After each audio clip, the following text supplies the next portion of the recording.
Good afternoon, Charles. How are you today? Hey, good. Thanks, Ollie. How are you doing?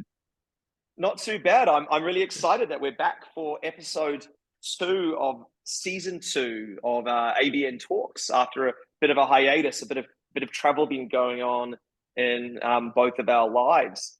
Now, before we dive in and start and have dig into what Charles's recent adventures have involved, I just wanted to give a shout out to everyone. Thank you for tuning in and thank you for listening in. We're planning on doing these monthly updates, these market updates, about once a month, and really doing little deep dives into the markets, into what's going on in the beer industry around APAC and around Asia. And we'll be posting this on our Facebook, YouTube, and Instagram as well, and plus our website, of course. So we'd love to have you join us, and we'll be interviewing some interesting people in the coming months. I won't reveal any surprises, any names yet, but keep an eye out for our content. Now, back to regular programming. Charles, I understand you recently got back to the UK from an exciting trip to India. Tell us a bit about what went down. Oh, yeah. I mean, it's my first time to India ever, and I've been twice this year already. So I was judging the Beer of India Awards in January, and then went back a couple of weeks ago for the presentation of the awards and also the Brewer World Conclave, which was fantastic just to get out, see the market. So much going on in India, and such a diverse market as well. The states themselves, the individual states, all have their own liquor licensing laws. So you might think of India as one country, but it's not. It's completely separate. You can't move beer from one state to another. We had to judge in three different cities so that we could judge as many Oh beers as wow, possible. So that's yeah we intense. That must have been quite the experience. Yeah, well, we started in the south. We started down in Bangalore, and then we moved up to Pune, and then we ended up in Delhi. So we're in shorts and t-shirts in Bangalore. And by the time we got to Delhi, it was, I think, 2 degrees. It was freezing cold. It was the whole city was smogged out in the evening by everyone out burning fires on the streets. Absolutely fantastic experience. But yeah, it's amazing to see what's going on, particularly down in Bangalore. It's there's a huge scene down there. Yeah, I didn't. I don't know if you've been there, Ollie, but I had no idea what to expect. And there's just these massive brew pubs all over the city. You've got to be, I think it's 10,000 square meters in size to get a license, to apply for a license. So they're huge. I was there with Brian from Beervana. We were invited to judge, and yeah, both of us were absolutely taken aback by the size of some of these brew pubs. They're spectacular. They got fountains in the middle of them, and 3 stories tall, trees growing through the middle of them. Some of them as well. Absolutely amazing.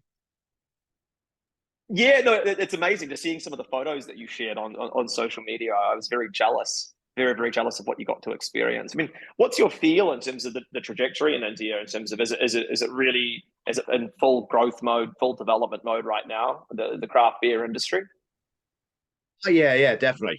Yeah, there's a lot of money being put into the industry because there are these spectacular brew pubs that are popping up. Other areas of the country are looking more at distribution because they're allowed to distribute. So up in I think it's Maharashtra state. And I might be getting my states wrong, but up in Maharashtra, Pune, you're starting to be allowed to distribute. So during COVID, they persuaded the local authorities to allow them to sell growlers, so people can That's take beer right. away Yeah. and take away. And that those laws have remained, so they're now allowed to sell off premise. So they're now working on smaller packaging, so small cans, so they can sell small cans as opposed to just the growlers. So there's a lot happening. In terms of the beer, I would say it's very much phase one in the craft beer life cycle. So a lot of the beer styles are kind of the German, the Belgian beer styles. So the Indian take on those beer styles. And when I was talking with some of the brewers, I think just explaining what is to come, and what are going to be the next steps in the I guess in the craft beer life cycle, and that there is yeah, the Brewers themselves have been stuck in India for the last 3 years, and they haven't been able to get out and see what other people are doing around the world and taste other beers around the world. And I think once they manage to start traveling, yeah, whether they come to Southeast Asia, other parts of Asia, other parts of Europe, they'll see all these different styles of beers coming in. Yeah, more use of fruits in the beer, which we're seeing a lot of down in Southeast Asia. I mean, Thailand is every beer I think has got a fruit thrown in it pretty much these days. And it'll really open their eyes to the possibilities of what the next step is in their development as an industry there. Which so it's so much going to happen over the next 5 years, I think, up in India. Oh, it's so exciting! No, I'm definitely planning a visit there later in the year. You know, I think we've been so lucky to meet so many cool people in the Indian beer industry. Both of us, both through Sea Brew and our Brew Asia, a few travels there. I maintain I'm envious, and I'm sure the food was absolutely amazing as well. So I'm sure that was a fun trip. I put on so much weight when I was there because all these huge brew pubs have got fantastic kitchens in them as well. So the food is spectacular, and everybody eats while they're drinking as well. So you're never Oh, far from that's good. a fantastic plate of curry or oh it's yeah, really had lots of fun over there. But you've been down to Singapore recently, yeah? What did you were down at the Urban Beer Festival? Is that right? That's right. No, I got back earlier this week. It was a really fun experience. It is, you know, I have been down to Singapore since the end of the pandemic, the end of the big lockdowns, I guess you could say. It was fantastic. It's Singapore's beer industry is just buzzing at the moment, and you know, you were talking about where different countries are and that kind of craft beer cycle. Singapore's in this mode where, you know, the coolest thing at the Urban Beer Festival, and credit to the organizers, to all the participating breweries, it was a lot of fun. You know, it was really positive. It was really vibrant. It was music, food. It was even craft. It was really, really cool. But I think the most exciting part about it, particularly on the first day of the event and in the evening on the second day, is there were so many non-craft beer people there. You could just see people were walking past and going, "Oh, that's cool. That's interesting." There's all this music and all. It was a really, really good vibe and good energy. And I think, you know, the quality of the beer, without diving into it too much, I had so much good beer there, and it was honestly it was all around a really, really nice, exciting experience. Very well done, very well executed. I definitely am going back if they do that again next year.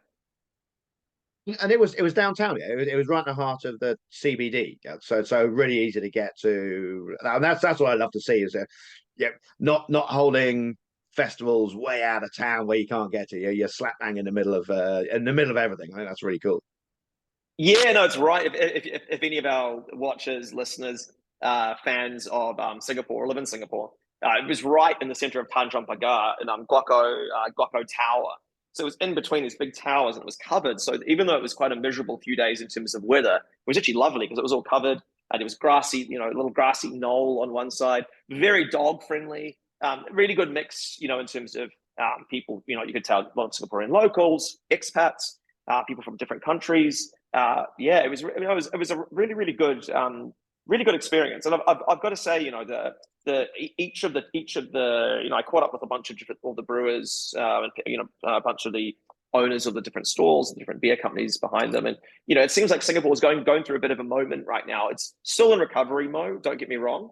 I think the restrictions, there's still a long echo from the damage from COVID, but there's very much the sense that a rising tide is lifting all boats, and that community spirit was pretty cool to see on display. It was pretty cool to see breweries that obviously are, you know, everyone is competing with each other. There was a really strong community dynamic that does feel you know, pretty special. It really felt pretty special and unique.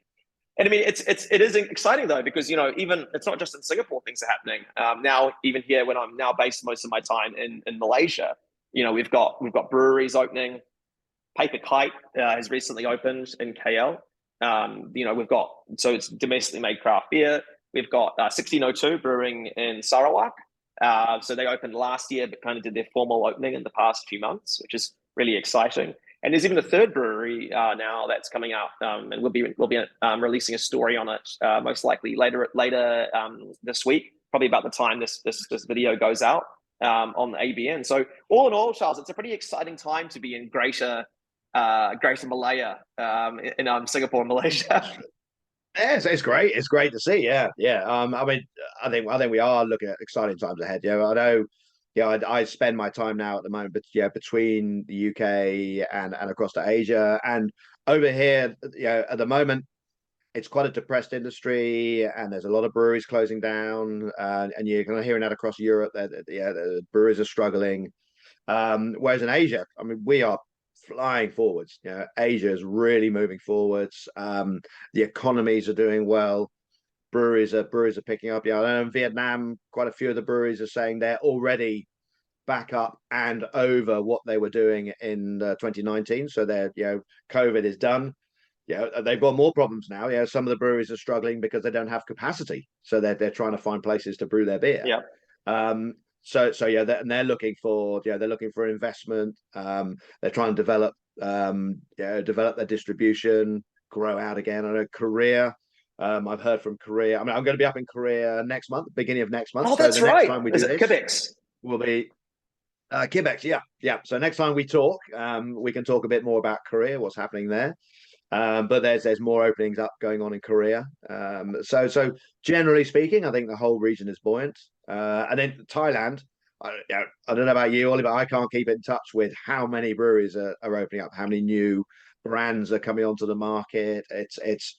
There's a beer. I think there's a festival coming up this weekend. The People Beer People Festival. Oh, And yes. half the brands I've never even seen before. So yeah, it's there's so much going on. I think we're in for a big 5 years, 5 to 10 years in beer in our region. No, I mean, I totally agree. And it's so exciting. I mean, every time I visit other countries in the region, I'm heading to Vietnam in a few weeks. And, as much as, as you said, Vietnam's at capacity, and it's so exciting. That's a really good problem to have. And I think it's in a way, as you said, I think the nature of the challenge is going to be a bit different, right? I think we're going to have to work out ways of managing not just growing capacity, but new ways of selling. I mean, the other thing that's really interesting right now, I'm talking with a lot of different companies that are kind of struggling to work out the role of digital and e-commerce in versus on premise and off trade, and it's really interesting to seeing how everyone's grappling with the post-COVID world. But no, I think it's a really exciting few months ahead, Charles. So look, I hope you have a safe trip up to South Korea for Quebec's, and I'll let you know on our next chat as well how things go on my next Vietnam trip. I'm hoping to pop up to Thailand again soon as well. So hopefully I can maybe sample some of that vast array of beers you're talking about that and dip my beak into a few of them. Yeah, sounds good. Sounds good. Yeah, I'll be down in Singapore as well, so I'll definitely follow up on some of those breweries that you were chatting with at the beer fest, and I'll probably apologise for your behaviour there as well. So. No, it was very respectable, as the Singaporean government would be proud of me. Great. Well, good catch up, Ollie, and yeah, I look forward to doing this again on a regular basis. Sounds good, Charles. And otherwise, thanks everyone for listening in. We'll be keeping these monthly market updates coming every month as advertised, hopefully from now on. And we hope to see you tuning in sometime soon on one of Asia Brewers Network's social media pages or on our website. So thanks for listening, and we will see you soon. Cheers, everyone. Cheers, Ollie.